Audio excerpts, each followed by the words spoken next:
जनसंघ के 3 सांसद थे 52 से पहले। पहला चुनाव 52 में हुआ। नहीं, मैं कह रहा हूं भैया पहला चुनाव 52 में हुआ। देश मैं आपकी बात मान गया, लेकिन 3 चुने हुए थे, उसमें से एक कलकत्ता के थे, एक राजस्थान चुने हुए थे। 52 में पहला चुनाव लड़ी थी जनसंघ, और पूरे देश में जमानतें जब्त करा करा के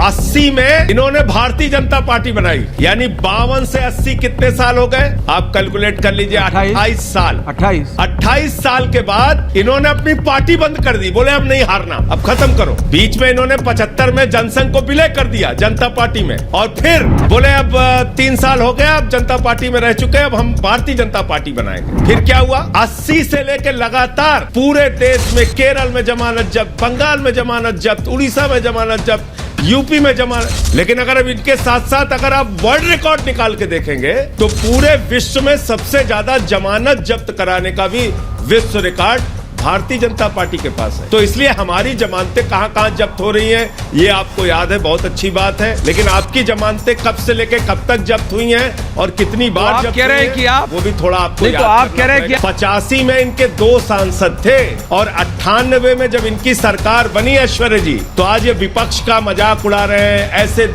मिल गए, उनसे मिल गए, ऐसे इनको साथ लिया, उनको गले लगाया, यहाँ लालटेन वहां झाड़ू। अरे भैया 23 दलों की सरकार बनी थी, 23 दलों की। 2 पैर से इंसान चलता है, 4 पैर से आदमी चलता है। आपने 98 में सरकार बनाई तो 23 दल की सरकार बनाई थी, अटल जी उसके प्रधानमंत्री थे। आपको तो भारतीय लोकतंत्र पे गर्व होना चाहिए कि आपने एक एनडीए की सरकार बनाई जो 13 महीने तक चली, जिसमें 23 दल शामिल थे। बाद में 99 में जब आपने सरकार बनाई तब भी एनडीए की सरकार बनाई, अकेले दम पे आपने सरकार नहीं बनाई। 14 में सरकार बनाई तब भी एनडीए की सरकार बनाई, गठबंधन की सरकार। 19 में सरकार बनाई तब भी गठबंधन की सरकार बनाई। हाँ, ये बात अलग है कि आपके गठबंधन आपको छोड़ते जा रहे हैं। शिवसेना ने आपको छोड़ दिया, अकाली दल ने आपको छोड़ दिया। ये आप बता रहे हैं कि इनकी जमानत जब्त हुई, उनका गठबंधन उनसे हुआ। आप अपना भी इतिहास थोड़ा सा याद कर लेंगे तो अच्छा रहेगा।